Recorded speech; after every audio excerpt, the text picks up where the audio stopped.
Bonsoir et bienvenue sur Malaise TV, votre JT 100% misogyne. Ce soir, comme sujet, nous allons parler de Taylor Swift. Et oui, la pop star qui, après être sortie avec Taylor Lautner, le loup-garou de Twilight, en 2009, sortie avec John Mayer en 2010 et Jake Gyllenhaal, elle s'attaque en 2012 à une nouvelle cible.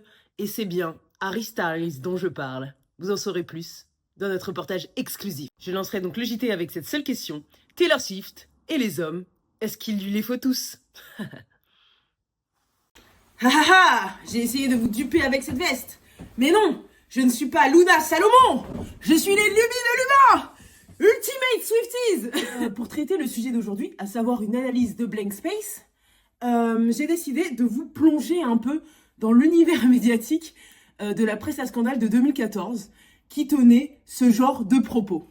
Donc Taylor Swift n'arrêtait pas d'après eux d'enchaîner les petits amis. C'était une briseuse de cœur. En même temps, c'était une fille qui ne savait pas gérer ses petits amis.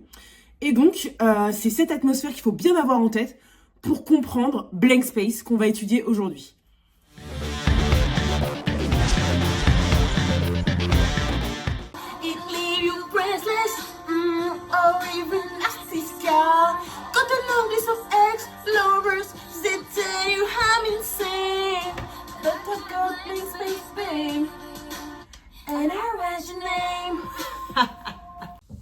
Incroyable. On est en 2025, ok? La chanson a plus de 10 ans et ça reste un banger. Bon, bref, ok, j'essaie de me calmer, j'essaie de faire descendre la tempête émotionnelle que je sens pondre en moi. Et je me concentre sur la première partie, du coup, je voulais vous parler du contexte. Donc, le contexte avec Blank Space, avec cette chanson, c'est octobre 2014. Pour bien comprendre là tout ce qui se passe, il faut se faire un petit flashback pour se dire que entre 2012 et 2014, Taylor Swift elle a sorti Red, donc elle est en transition musicale.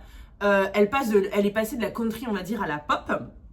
Et donc avec 1989, ce nouvel album dans lequel elle sort Blank Space, elle confirme son tournant pop. Du côté de la vie privée, entre 2012 et 2014, elle est sortie avec quelques garçons et ses relations étaient très médiatisées du coup parce qu'elle est sortie avec Taylor Lautner, qui est le loup-garou de Twilight, on l'a. Elle est sortie avec John Mayer, un musicien vulgaire. Non, pas du tout, je suis juste une Swiftie un peu semblard, mais il est très connu. Jake Gyllenhaal, que vous connaissez à minima pour Mountain ou Spider-Man. Voilà, il a fait plein de films, mais c'est peut-être les plus populaires, les plus connus par une majorité de personnes. Et Harry Styles, on connaît Harry Styles, One Direction et tout ça. Whoa, oh, oh, you don't wanna make me move, oh, oh, you don't wanna make me love you. Ouais, bon, enfin bref, Harry Styles. Harry Styles. Et donc, en plus de ça, quand elle sort cet album Red, dont je vous parlais tout à l'heure, elle nous écrit 2 chansons qui vont être très importantes. Dear John. Dear John, I see it all, now you're gone. Oui, elle chante exactement comme ça. Je suis son sosie vocal, ok? Je veux pas te voir en commentaire que je chante faux et que je dois arrêter sur les vidéos. On ne fera pas taire. Et elle nous chante aussi All Too Well. Une chanson de 10 minutes dans laquelle on pense, elle évoque clairement sa relation avec Jake Gyllenhaal. Just between us, do you remember it all?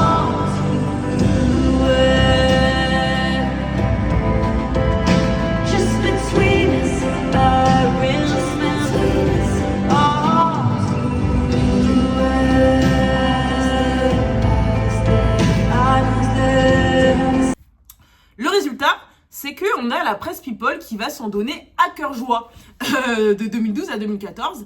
Et les médias ils vont créer une espèce d'archétype en parlant de Taylor Swift. Ils disent que c'est une serial dateuse, qu'elle écrit des chansons en permanence pour se venger. Il y a même des interviews où on lui pose la question, mais vous avez pas peur que les garçons ne veuillent pas sortir avec vous parce que vous écrivez des chansons sur eux? Genre les gars ont un ego super fragile et elle ne peut pas écrire sur des choses qui pourraient lui arriver. Bref, donc on a un ensemble de faisceaux de red flag, on dirait aujourd'hui, de drapeaux rouges médiatiques. On peut quand même noter 2 éléments. Taylor, elle est victime de ce qu'on appellerait le double standard, quand des mêmes comportements amoureux sont valorisés chez un homme qui est un player, qui est un joueur, qui est un séducteur, et qui vont être sanctionnés chez la femme, qui va tout de suite, elle, être une serial dateuse ou une personne instable. Taylor, là, si on se dit qu'elle a eu 3 ou 4 relations en 3 ans, Pour un homme, on aurait dit que c'est quelqu'un de charismatique. Pour elle, elle les veut tous, elle est instable, elle est incapable d'en garder un. Et en même temps, de l'autre côté, elle est victime de ce qu'on appelle le slut-shaming, qui est tout simplement le fait de punir symboliquement une femme jugée trop libre. On critique pas son travail, on critique son corps, ses ex, sa sexualité, sa supposée folie. C'est un outil misogyne, encore une fois, classique pour abaisser des femmes puissantes. Donc Space, du coup, c'est une réponse directe à ces deux mécanismes. On a une Taylor, du coup, qui incarne la caricature pour mieux la démonter, pour mieux la ridiculiser. Et tout de suite, dans Black Spence, on est mis dans l'ambiance puisque le clip, il commence comme une série romantique assez cliché. On a un lit blanc gigantesque, on a de la lingerie noire, on a le petit chat dans les bras. Vous savez, le mythe un peu des femmes seules, célibataires, un peu folles, elles ont évidemment un chat dans les bras puisque ce sont des sorcières. Des chevaux dans la chambre, deux beaux chevaux blancs, elle est complètement excessive. On est dans le pays satirique de la réputation de Taylor. On est dans le monde de Taylor, selon la presse, finalement.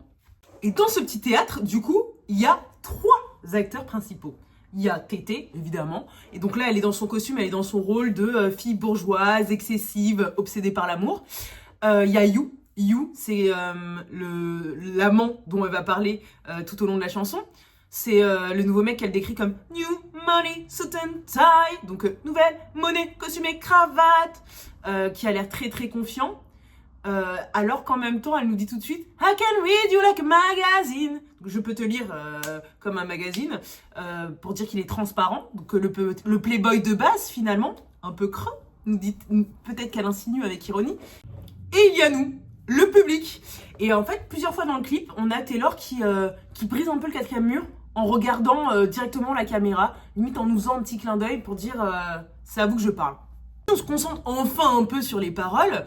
Dès les premières lignes, on est dans une rom-com, mais cliché, un peu mauvaise. Je veux dire, je veux pas balancer des noms, mais... Ok, on est dans Plus belle la vie. Ok, voilà, on est dans Plus belle la vie. Non, je rigole, j'adorais Plus belle la vie, en plus quand j'étais au collège et au lycée. Bon, c'est pas cool. Bref, mais voilà. Et elle nous dit, Nice to meet you, where you been? I can show you incredible things. Du coup, quand on regarde l'image, elle a ses petites lèvres rouges, elle est blonde, elle a assez glamour, elle est bien habillée et tout. Elle coche vraiment toutes les cases, finalement, de l'héroïne d'une série américaine. Sauf qu'il y a déjà un petit malaise dès le début. C'est un rêve et un cauchemar à la fois. Les 4 mots qu'elle va prononcer juste par la suite, ça va confirmer cette intuition, puisqu'elle vous dit « Magic, madness, heaven, sin ». Et du coup, dès le début, elle annonce la couleur. La chanson, elle va être construite sur des effets d'antithèse, des extrêmes, des effets d'emphase. Le personnage, il oscille en permanence entre 2 pôles. Ange ou démon, paradis, péché, magique, folie. En fait, c'est exactement comme ça que les médias, ils la décrivaient. Elle était jamais nuancée Taylor, elle était toujours too much. Et funny fact, parce qu'elle dit I could show you incredible things. Ben, il faut savoir que Incredible Things, c'est devenu un parfum par la suite que Taylor a déposé. Donc, pour vous rappeler que notre petite Taylor, c'est surtout la reine du capitalisme, mais c'est assez drôle de se dire qu'elle transforme littéralement son narratif de femme excessive, folle, hystérique, si vous voulez, de crazy ex-girlfriends, en business. Oh my god, look at that face, you look like my next mistake. Je chante vraiment effroyablement mal, et je vais continuer de le faire pendant toute cette vidéo. Mais du coup, si on se concentre sur ces nouvelles paroles, première subtilité, du coup, elle dit « Look at that face ». Regarde ce visage, pas « your face », ne pas regarde ton visage. Elle objectifie clairement le garçon, elle objectifie clairement ce you, elle objectifie le playboy. Il n'est plus une personne, il est juste une tête, il est juste un visage et un futur dossier à ajouter à sa collection. Les mots ont un sens. Et pourquoi je dis collection, typiquement ? Parce que quand elle continue à décrire ce garçon-là dans les paroles, Taylor, elle lui dit « You look like my next mistake », tu ressembles à ma prochaine erreur. Et c'est elle qui se réapproprie le discours des médias, qui disent qu'elle enchaîne les petits amis sans parvenir à les garder. Elle continue cette image, elle continue cette métaphore, du coup, avec les dernières paroles de ce premier couplet, en disant « Love again, wanna play ». Vous avez vu le petit vibrato. L'amour est un jeu, tu veux jouer Où en gros elle insinue, bah oui, effectivement, je vois le dating comme un sport. Et là, pour renforcer cette image, on a le clip qui s'ajoute du coup où on la voit tendre la main à son amant, à son gentleman. Love again, wanna play. Incroyable, incroyable, tout est pensé. Deuxième couplet, on zoome sur le mec. Nouvelle monnaie sous Tensai, je l'ai dit tout à l'heure, mais c'est vraiment que c'est le cliché du jeune gars un peu friqué, bien habillé, qui coche toutes les cases du Playboy. I can read you like a magazine. Moi, ce que je dis, j'ai donné une explication au début en faisant vite, mais il y a un double sens. Elle voit direct le genre de mec qu'il est, et en même temps, ça renvoie au magazine qui, eux, lisent Taylor, la découpe, la classe et la commente. Puis, ça continue. And it's funny, rumors fly, and I know you heard about me.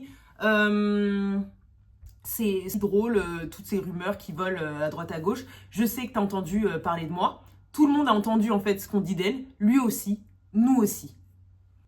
Du coup, la rumeur, elle précède la relation. Et avant même qu'ils se rencontrent, il y a déjà un dossier médiatique sur Taylor. Les gens, ils peuvent venir vers elle avec des a priori. Grab your passport and my hand, I can make the bad guys good for a weekend. Quand elle dit ça, pour moi, Taylor, elle casse le quatrième mur. Elle nous dit, prends ton passeport et ma main, je peux transformer un mauvais garçon en un bon, en seulement un week-end. Et elle le dit comme si c'était une façon de draguer son amant. Sauf qu'on sait que personne ne vous draguera dans la rue en disant, allez, viens avec moi, je peux te transformer en bon garçon un week-end. Ça n'attire personne. Personne. Et si elle dit ça, c'est que déjà c'est ce qu'on lui reprochait médiatiquement, mais c'est que là elle est super ironique, elle est super playful, elle est super joueuse, et elle transforme finalement un stigmate que lui a imposé les médias en appât dans la chanson. Et après on arrive au refrain, au cœur de la satire. So it's gonna be forever. Let's go down with flames. Est-ce que ça va être pour toujours? Est-ce que ça s'éteindra dans des flammes? C'est une prophétie qui est binaire, quoi, qui est excessive. C'est soit l'amour éternel, soit la catastrophe totale. On est dans le drama. On n'est pas dans la vraie vie, encore une fois. Il faut peut-être se rappeler que la métaphore du feu, elle est assez importante, en fait, dans la discographie de Taylor Swift. Chez Taylor, souvent, elle nous dira que l'amour commence par une étincelle, with a sparks. Et là, elle pousse la logique jusqu'au bout. Si tu laisses l'étincelle dégénérer, bah, tu vas finir dans un incendie généralisé. La fille est une pyromane. Puis elle nous dit, toujours dans ce refrain, You can tell me when it's over, if the eye was worse, the pain. Tu pourras me dire quand ce sera terminé si l'extase, si le eye c'est plutôt plané, ça en valait la peine. Et du coup, on a l'image de vraiment l'amour comme une drogue, comme une montée quand on prend de la drogue. Voilà, c'est ce qu'on dit de la drogue, je ne prends pas de drogue pour ma part. Et c'est l'image de vraiment un shoot émotionnel dont on paye le prix à la fin, par la suite.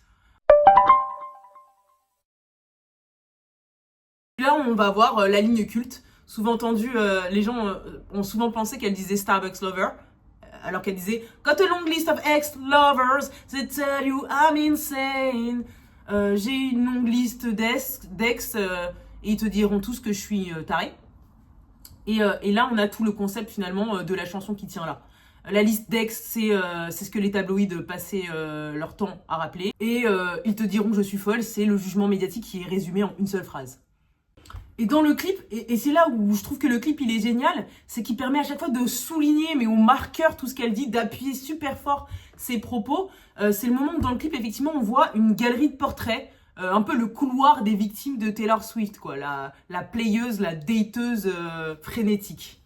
Du coup, quand on a tout ça en tête, quand elle dit sa catchy phrase « But I've got blank space, babe, and I wrote your name », ça prend vraiment tout son sens là, j'ai une case libre, un espace vierge, bébé, et j'y écrirai ton nom.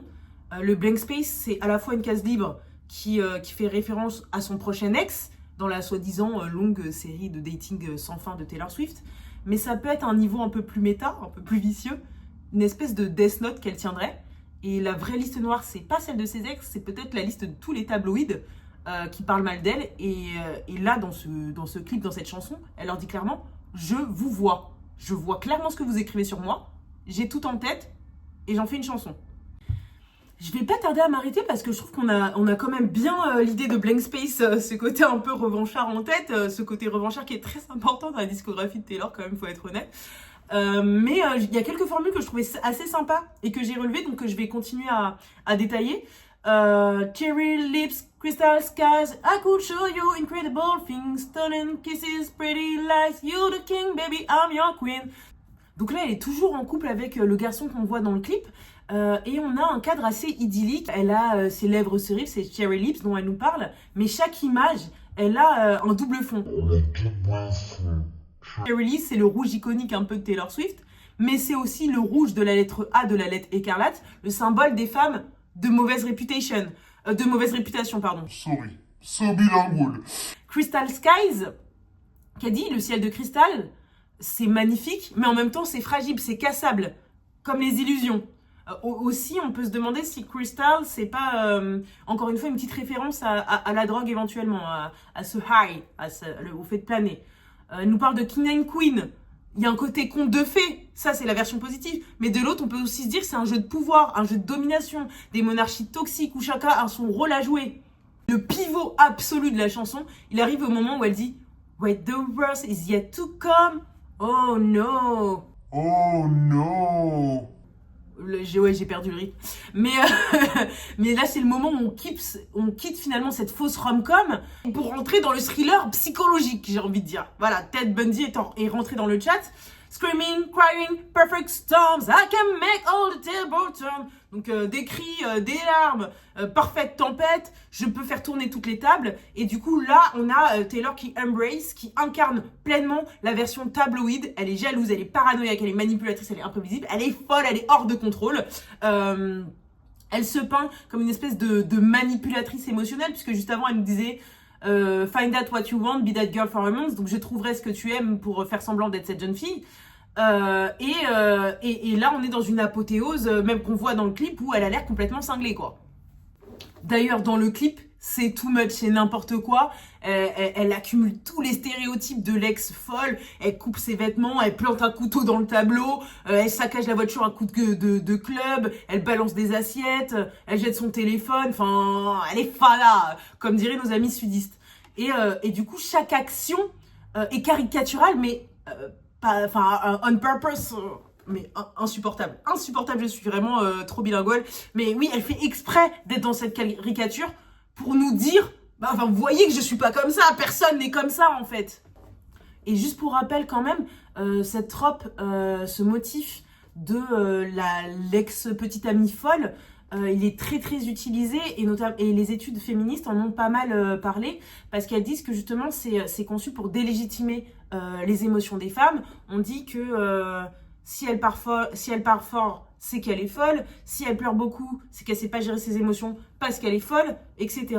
Et c'est quelque chose qui permet de déresponsabiliser les hommes. Et donc, par exemple, en cas de rupture, si ça s'est mal passé, c'est parce que elle était folle, quoi. Et du coup, ça efface la complexité qu'il peut y avoir dans des ruptures, notamment en mettant une étiquette faussement psychologisante. Parce que personne n'est parti diagnostiquer toutes ces femmes qu'on dit en permanence qu'elles sont folles, hein, pour rappel. Et je vais peut-être finir du coup avec le bridge de Blank Space. Tout de suite. Là, elle nous dit « Les garçons ne veulent que de l'amour si c'est de la torture. Ne dites pas que je vous ai prévenu. » C'est vraiment horrible. J'ai l'impression que c'est vraiment de pire en pire. Quel enfer. Là, la phrase, elle est éminemment sarcastique. Et elle fonctionne pour moi sur au moins 3 niveaux. Donc le premier niveau, c'est celui de l'histoire, où elle nous dit que les players, les joueurs de la chanson, n'aiment que le jeu. Ils aiment la chasse, ils aiment le drama, ils aiment la souffrance. Et donc, ils veulent la folie que les médias lui attribuent. En fait, limite, ils sont intéressés par Taylor parce qu'elle est folle, elle a l'étiquette de folle. Donc le deuxième niveau de lecture, ça va être le public. C'est pas seulement les boys qui veulent de la torture et des dramas, c'est aussi les consommateurs de presse à scandale. Ce sont les tabloïds, ce sont les journalistes, ce sont les lecteurs, donc nous parfois, qui adorons les dramas, les ragots, les ruptures et les catastrophes. Et d'une certaine façon, elle nous dit vous aimez le chaos, vous allez être servis. Comme cette scène de Un dîner presque parfait. C'est toi l'autre, c'est toi qui est censé nous animer ce soir. Vous voulez du grand spectacle? Vous allez en avoir. Du coup, Yael se lève, il lui dit mais qu'est-ce qu'il va faire? Écoutez, je vais vous demander de quitter les lieux. Et au troisième niveau, au niveau un peu plus méta, elle nous dit grosso modo, bon, vous aimez les dramas, vous aimez les chansons de rupture, c'est ce que vous attendiez de mon nouvel album. Et ben voilà une. Cette fois-ci, je vous propose que plutôt que vous riez tout seul de votre côté de moi, et ben on rit tous ensemble, non? Vous trouvez toujours ça drôle? Voilà, c'est le côté un peu mesquin de Taylor que j'adore. Écoutez, moi, pendant des années, j'ai eu des comptes Twitter. À un moment, il faut reconnaître que je suis un peu toxique aussi. Ça me plaît. Le côté revanchard, ça me plaît. Voilà. Je pense qu'on a, en vrai, pas mal... Zagzougué. Ça veut dire zigzaguer dans ma langue. Je vais vous quitter en chanson. Bah oui, puisque je chante si bien. C'est sûr que que ça va vous faire plaisir. Donc je vais absolument faire ça. Ouais. je vais incruster une dernière fois moi chantant.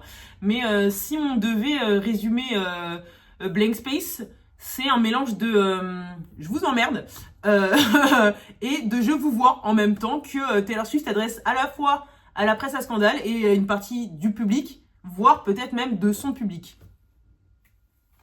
Masterclass. I'm too messy and you're the fucking cool.